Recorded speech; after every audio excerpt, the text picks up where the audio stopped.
नमस्कार, स्वागत है आपका इंडिया न्यूज बिजनेस पर। आइए नजर डालते हैं आज की टॉप खबरों की ओर। नेक्स्ट वीक 2 कंपनियां हैं जो अपना आईपीओ लेके आएंगी। इसमें जो एक कंपनी है वो सिलो है। तो जो सिलो वर्ल्ड लिमिटेड है, ये आईपीओ के थ्रू मार्केट से लगभग 1900 करोड़ रुपए का फंड रेज करना चाहती है। अगर हम बात करें तो इसके जो शेयर्स हैं रिटेल इन्वेस्टर्स के पॉइंट ऑफ व्यू से अगर हम बात करें तो ये रिटेल इन्वेस्टर्स इसके शेयर्स के लिए जो बिडिंग कर सकते हैं यानी कि बोली लगा सकते हैं वो 30 अक्टूबर से लेके 1 नवंबर तक इसके शेयर्स में बिडिंग कर सकते हैं। अगर हम शेयर्स के प्राइस की बात करें तो जो मिनिमम प्राइस है वो 617 रुपये फिक्स किया गया, वहीं मैक्सिमम प्राइस जो है वो 648 रुपये फिक्स किया गया। इसका जो लॉट साइज है वो 23 शेयर्स का लॉट साइज रखा गया है, यानी कि अगर आप इसके शेयर्स में आप इन्वेस्ट करना चाहते हैं और जो मैक्सिमम वैल्यू ले ले हम 648 रुपये इसके शेयर्स की, तो लगभग आपको एक लॉट के लिए 14,904 रुपये का इन्वेस्टमेंट करना पड़ेगा। नेक्स्ट वीक मार्केट में एक कंपनी का आईपीओ आ रहा है। बेसिकली ये जो कंपनी है इसका नाम है होनासा कंज्यूमर लिमिटेड। ये कंपनी आईपीओ के थ्रू मार्केट से 365 करोड़ रुपए का फंड रेज करेगी। अगर हम इसके शेयर्स में इन्वेस्ट करने के टाइम पीरियड की बात करें यानी कि आईपीओ में अप्लाई करने की बात करें तो आप 30 अक्टूबर से लेके 1 नवंबर के बीच में आप इसके शेयर्स में अप्लाई कर सकते हैं। शेयर्स के प्राइस की बात करें तो जो मिनिमम प्राइस है वो 308 रुपये और मैक्सिमम प्राइस जो है वो 324 रुपये, यानी कि इसका प्राइस बैंड 308 से 324 रुपये का है। अगर लॉट साइज की बात करें तो इसका जो लॉट साइज है वो 46 शेयर का एक लॉट साइज है। अगर आप इसकी मैक्सिमम वैल्यू ले लीजिए 324 रुपये, तो उस हिसाब से जो आपका जो इसमें इन्वेस्टमेंट बनेगा वो लगभग 14,904 रुपये का इन्वेस्टमेंट बनेगा। देन इसमें जो आप मैक्सिमम लॉट साइज आप अप्लाई कर सकते हैं वो 13 लॉट साइज है जिसके लिए आप अप्लाई कर सकते हैं। Two wheeler manufacturing company TVS ने अपनी एक नई बाइक यानी कि रॉनिन की नई एडिशन को लॉन्च कर दिया। आपको बता दें कि ये जो एडिशन है ये काफ़ी स्पेशल एडिशन है। इसमें जो ये जो बाइक है इसके अगर हम प्राइस की बात करें तो इसकी जो एक्स शोरूम प्राइस है वो 1,72,700 रुपये की रहेगी। इसका जो स्टैंडर्ड वेरिएंट था उसके कंपैरिजन में इसमें कॉस्मेटिक अपग्रेडेशन किए गए हैं। अगर हम बाइक के इंजन की बात करें तो बाइक का इंजन लगभग 226 सीसी का रहेगा। ये एक ऑयल कूल इंजन है जो कंपनी की तरफ से दिया जा रहा है। देन कंपनी की अगर हम बात करें कि इस बाइक की जो स्पीड रहेगी तो इसमें कंपनी ने दावा किया कि बाइक की जो मैक्सिमम स्पीड है वो 120 किलोमीटर पर आवर की रहेगी। इस बाइक का जो कंपटीशन रहेगा वो मार्केट में ऑलरेडी होंडा की जो CB300R बाइक अवेलेबल है उससे इसका कंपैरिजन देखा जा रहा है। तो इंडियन कॉन्सेप्ट में अक्सर हम देखते हैं कि जब यंगस्टर्स की नौकरी लगती है शुरुआत में तो उनको ये एडवाइस किया जाता है कि जितनी जल्दी हो सके कुछ चीज़ें ये एसेट्स बना लो, एक फ्लैट बुक कर लो, एक घर ले लो, कुछ वाला उसकी EMI जाना शुरू हो जा रही है वो। और यही 50% डेट अगर आप तब कर रहे हैं जब हाउस होल्ड एक्सपेंसेस भी आप भी रीपे कर रहे हैं, अपना रेंट दे रहे हैं, बच्चों की फीस दे रहे हैं, सब कुछ कर रहे हैं, तो ये 50% डेट ये एक सब्सटैंशियल पोर्शन बन जाता है और ये अलार्मिंग है। ये जो यंगस्टर्स हैं वो उस डेट को उन चीज़ों के लिए ले लेते हैं जो कि एसेट नहीं क्रिएट कर रहा है।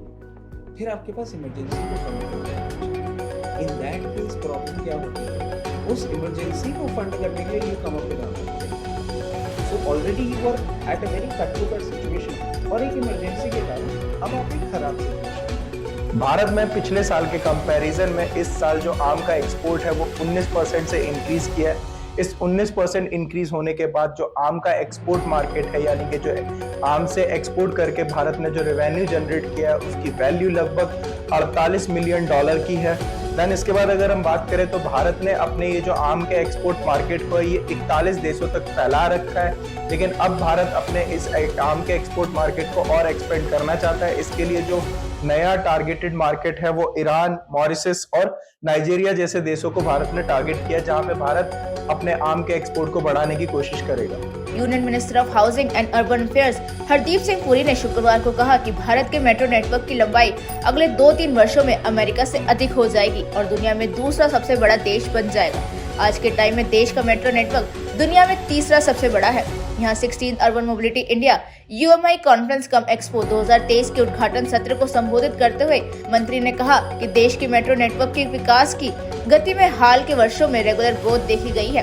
केंद्रीय मंत्री ने कहा कि 2014 में भारत की केवल 248 किमी मेट्रो रेल लाइन थी। केवल 9 साल में आज 20 अलग अलग शहरों में 895 किलोमीटर मेट्रो लाइन चालू है। मंत्री ने ये भी कहा कि मेट्रो नेटवर्क हमारे नागरिक के जीवन में आराम, स्थिरता और सुरक्षा लाया है और मुझे ये जानकर खुशी हुई कि मेट्रो नेटवर्क में प्रतिदिन लगभग 1 करोड़ यात्री सफर करते हैं। 22 अक्टूबर को रिलायंस के चेयरमैन मुकेश अंबानी को एक धमकी भरा मेल मिला, जिसपे धमकी देने वाले पर्सन ने मेल में लिखा कि अगर मुकेश अंबानी उसे 20 करोड़ रुपए की पेमेंट नहीं करेंगे तो वो व्यक्ति मुकेश अंबानी को गोली मार देगा।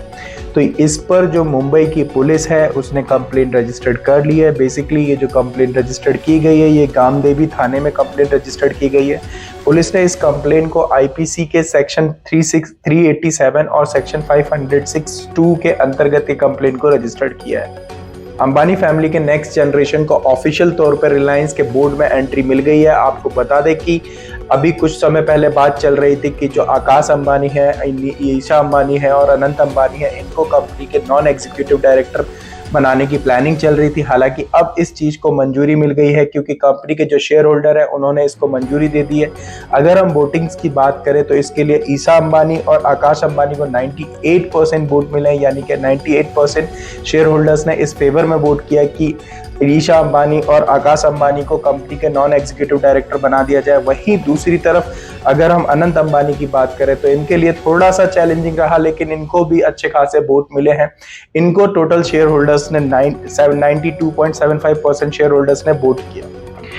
जहां एक तरफ भारत दुनिया की सबसे बड़ी तीसरी अर्थव्यवस्था बनने की तैयारी कर रहा है, वहीं दूसरी तरफ इंडिया मोबाइल कांग्रेस 2030 के साथ एसोसिएटेड केपीएमजी ने कहा कि 3 टेक्नोलॉजी जहां पे हम काम कर रहे हैं, जैसे 5G और 6G, सैटेलाइट कम्युनिकेशन और सेमीकंडक्टर, ये भारत की जो ये एक ड्रीम है कि जो ये तीसरी सबसे बड़ी अर्थव्यवस्था बनने की तैयारी कर रहा है, इसमें मेन रोल प्ले करेंगे।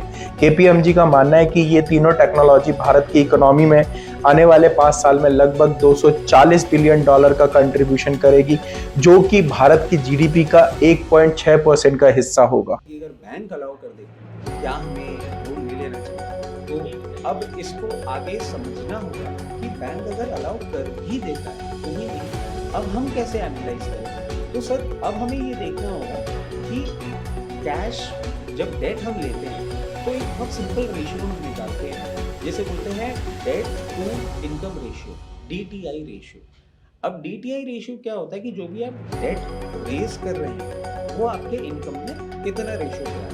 जैसे मान लीजिए कि किसी की सैलरी है 15,000 और वो कोई ऐसा डेट लेने जा रहे हैं जो डेट की वैल्यू हो जाएगी 7,500 रुपये की EMI, तो DTI कितना होगा?